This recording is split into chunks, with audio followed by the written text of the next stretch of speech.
Testing. Okay, this will be a devlog for AceRacersSP, my most recent updates. But here's what it's gonna be about. So I'm gonna go through all of the race setting changes over the weekend. So most recently, I took some scenes out, and those scenes were removed from the hoppers mostly, and that's just because of low frame rates. I just have to learn about graphics, so until I do, I took them out, and then I'm hoping to readdress those scenes with these automatic LOD generators and imposter generators. Then I made some race settings changes. The Hulk Cam now has a button in the menu. The snap look camera has been added to the space vehicle. You can skip the next to last checkpoint on the last lap if you have the last hoop on last lap only. And then now you can also put the timer on the last hoop or the first hoop of each lap. And then in addition to that, there's hide and seek laps and hide and seek laps with weights reset. And there's a new way to program needs weight. You just press P and that spawns a bubble, which I'll show, and then you can fly through those hoops that need weight.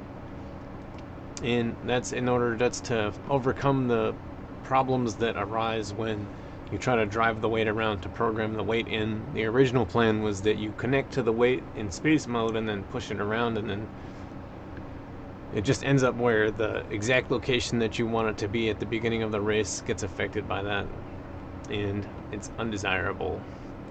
It can cause you to have your weight end up in the wrong place or somewhere that you didn't want it.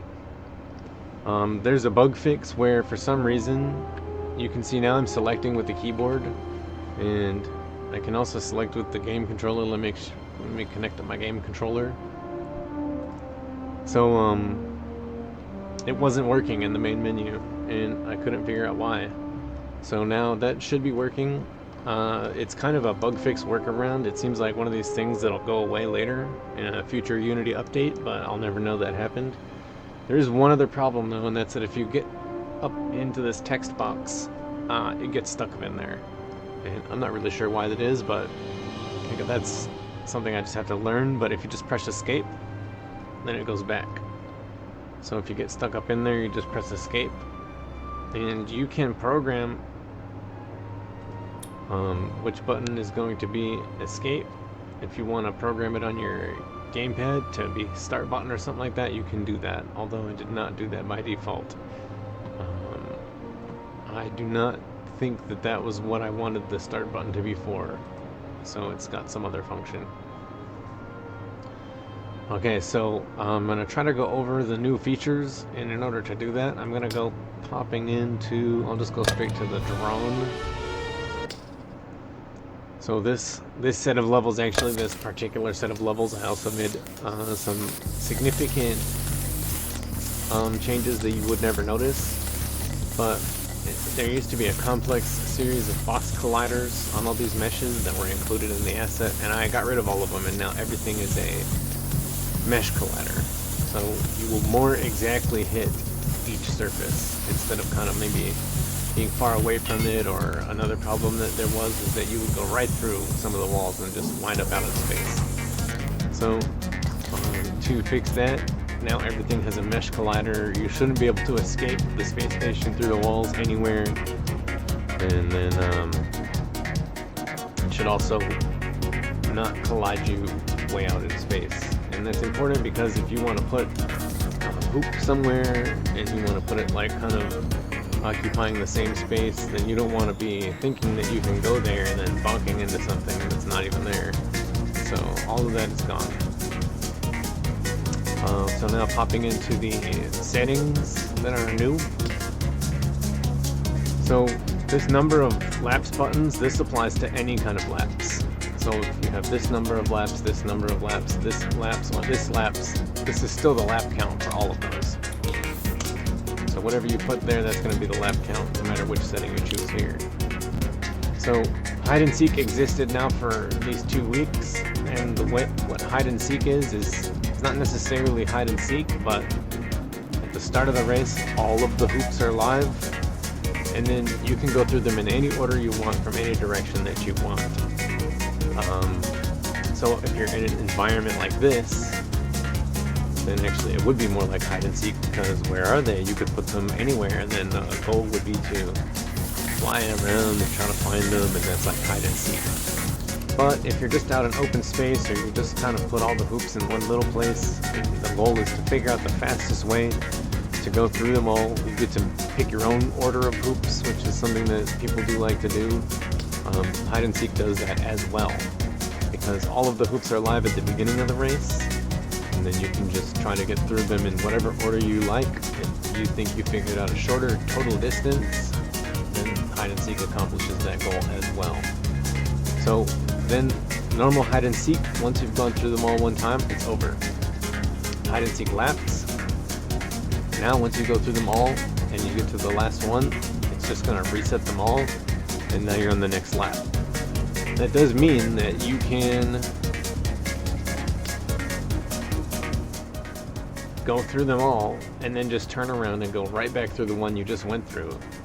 It does mean that, but that's just how the race type works. And then if you use weights, it will actually know that you can still have needs weight for the different hoops. And so if you need a weight, okay, so then I'm going to get to more about the weights in a minute. Then it will need one, and you'll have to go find a weight in order to fly it through that hoop, and then you can go through that hoop with the weight, and then if you complete the lap, and every lap you want the weight to be in the same place, then you just put it here, and the weights will reset. If it's here and you move a weight around and then it starts the next lap, the weight is just going to stay right where you left it. And if you want that, then that's this one. And then if you want every time you complete a lap for the weight to pop back to the same location, then it's this one right here. Okay, and so then reviewing from changes from yesterday, the last checkpoint on the last lap only, and then you skip the next last hoop on the last lap. So I guess for that one I want to go somewhere else. So before we get to that, I'm going to get to another important change, and that is if you press P, then you see this little bubble appear around the ship. I mean, I don't know why they're always blue. It's supposed to be kind of brown, but I just can't win here. They're always blue. So while that bubble is around the ship, if you go through a hoop, then it will need weight. So here we got these two things. So if I'm going to program the race, I press F1, and then I press P, and then I go through them. Okay, now I went through them, I'll press P again. I'm done programming the race, I press F1 again. I switch out of space mode. Now if I begin the race, now they're both going to need weight.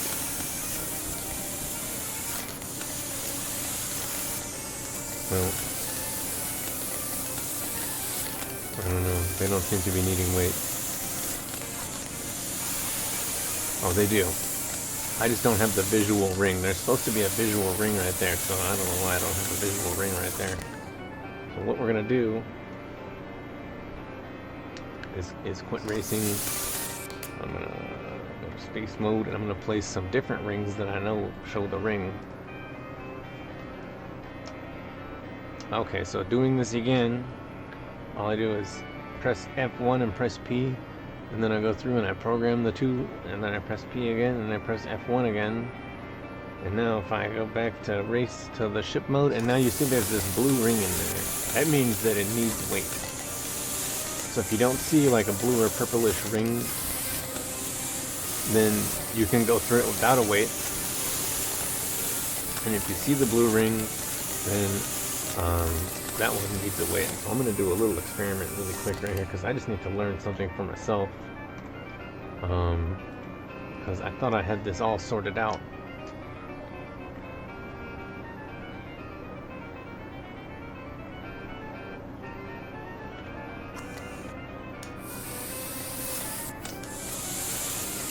So yeah, it's all of this ring. Every ring this size does not have. So I'll fix that in a future update. It'll still work correctly, it just won't give you the visual indicator that it needs a wait. So you see it didn't checkpoint. That's because it needs a wait. So I would need a wait connected. So if you need a wait, the way to do that is you make sure there's a wait, right?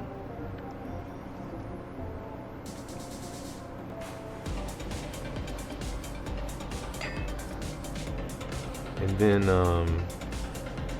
you can dock to it and fly it around. So the way to dock to it is to come up to it right here and very carefully get lined up. And once you see that right there, that means that you're in the process of docking. And then you get lined up just right and just a little bit close enough. And now once you see that square, you can connect. And now you can fly it around like this. And then if you go through that race. Oops, I went to race mode, so that didn't work out. Anyways, I accidentally programmed a blank race in there afterwards. So that is the press P to program the needs wait. And if you want to see this in a tip, then you can go back to the loader menu, and there it is. While in space mode and while in building race, press P to activate the wait programmer. A sphere field will appear and the hoops added to the race while the wait programmer is active will need wait. Okay, and then going back to I'm going to go ahead and go to one where I have a course already programmed, Bermuda Triangle Low Gravity Island. I'm going to load this race right here, and I'm going to pop into space mode. Oh geez. Alright, so you see these hoops. My inversion here. So here we have a landing pad with the reset location, so that's the starting point, this blue ball. And then you go fly over here, and here's a hoop, and then you go fly around, and you go fly around the course, and then you come back around, and here's the lap right here. As you go through this, and that sets you to the next lap. But on the final lap, you land on the landing pad and dock to it, and then that's your ending checkpoint. So you don't want to have to go through this last hoop. You're going to come out of this hoop right here, and you're going to come flying up, and instead of going to the hoop, you just want to go to the landing pad and land, and then you're done. And so if that's what you want to do, then you go to race settings and you set last checkpoint on last lap only, and skip next to last hoop on the last lap. So your total options here, you can either have the last checkpoint as last, which is normal. You can have the first checkpoint as last, so in that case, if you go through the first one, then you go around and then you get to the end, but you want the end to be at the same place as the beginning, then you can have the first checkpoint be last. Or if you want to have like a landing pad and that's the end, and you only want to go to the landing pad one time at the end, then you can say maybe the last checkpoint is on the last lap only. And then in that case, you go around the laps 3 times or 4 times or 5 times, and it won't ask you to go to the last one. You just, then when you get to the final lap, you'll go through all of the regular ones, and then you'll also go to the last one, which will be your final landing place. Or if you want to have this representative hoop right here that forces you to go right next to the landing pad, but you don't want to have to fly through it the last time, then you can have it skip the next to last hoop on the last lap. But it'll still give you the last checkpoint on the last lap only. So there's no way to do this unless you also get the last checkpoint on the last lap only. But I sat there and I thought about it, and I couldn't imagine a scenario where you'd want to skip the next to last hoop, and then just have the other one just be the regular last checkpoint every single lap. I wasn't really sure about that. Then timer options here, the timer reset point, this is another change, is that the reset of the lap timer can be either on the first hoop of each lap, or it can be on the last hoop of each lap, depending on the flow of your course, how you do these other endings, where your start location is, all of those kinds of things. You may say, no, my lap makes more sense. If you're resetting the lap on the last checkpoint, then you can choose that right here. Or if you're like, no, my lap makes more sense, if you reset the timer on the first checkpoint, then you set that right here. That's the default. Okay. So, here we have the adjustable whole cams menu, accessible from the pause menu of every ship. That's also new in the last couple days. Previously, you would have to press a button, and it's the plus button on the keypad at this point. But now you can just go to the pause menu, and the adjustable cams are different cameras, and they're not. And then you can adjust the position of them relative to the ship. And it doesn't work in space mode. So if you go back to the game, then you're just here. But if you switch back to regular vehicle mode, and then you want to toggle to one of the hull cams, then there's different ones. So the hull tied cameras tie to the hull in every way. So like a good example is if you go and then rotate this around to see from the front.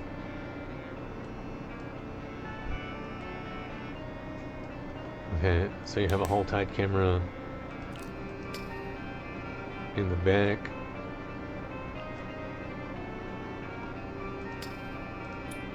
And then the front. And then the world tied cameras will also follow the ship's position exactly, but they will not follow the rotation. So the ship will rotate around. Okay, so then I'll just close this window and I'll return to the game. So now the hull tied cameras, so here's the hull tied camera, and you can see this one's looking at it from the front. This one's looking at it from the back. And then here's the world tied camera. Oh no.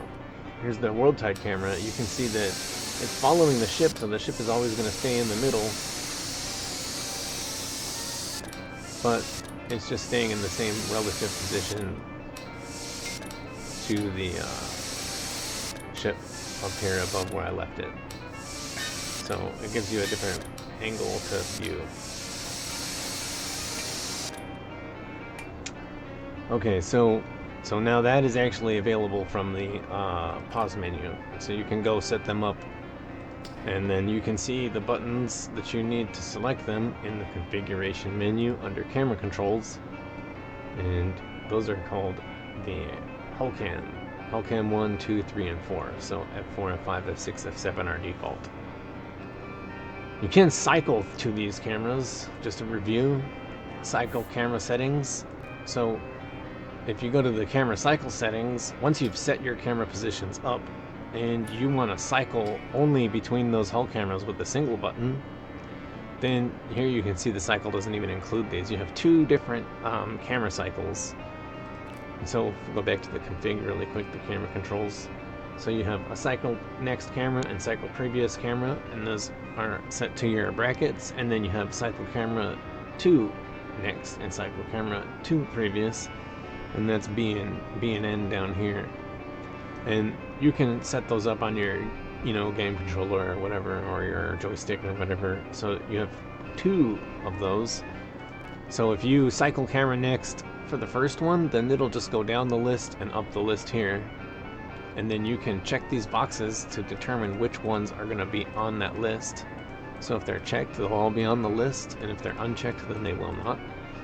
And then same thing, you can have all your hull cameras on one cycle, and then you can have all of your other main flying cameras on another cycle, and then you just have set camera previous, camera next, and whichever one you want to set them to. All of the cameras are available to each one. So if you want one that has them all, and then one that only has a couple, or however you want to go about doing that. And then to set up those hull tied cameras, those are the ones you can move around. That's now accessible from the pause menu. I believe, okay, so here's where I removed some of these scenes. Now, some of these scenes, this one in particular, is still a little bit more demanding and may run slower depending on your graphics. I mean, all of these might run slow on your computer depending on your graphics card.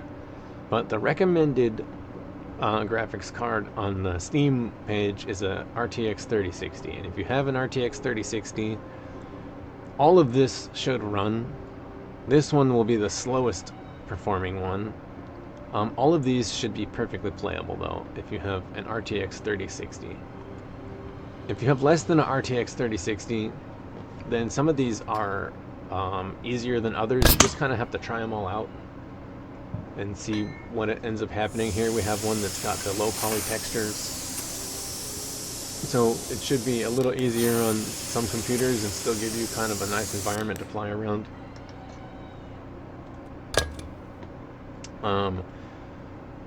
This one is like a basic terrain. There's not too much going on here.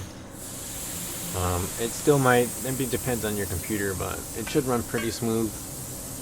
If you have an RTX 3060, it should run all the way smooth.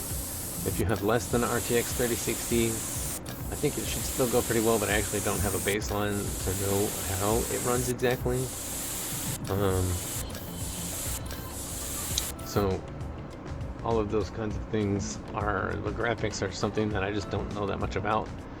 And I should be able to get these other ones running more smooth, and I should be able to have it running pretty smooth without that kind of, the LOD distance here is kind of wonky. So that's just something I just have to play with and learn more about. I'm just not really sure about all that stuff. And as far as graphic settings go, in the drone menu, any of these vintage scenes should run pretty well.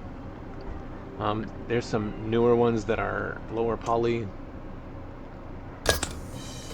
So then just depending on, you know, which scene you go to, you may have a better or worse experience depending on your graphics card, on up to a 3060. If you're over a 3060, then everything should run pretty smooth.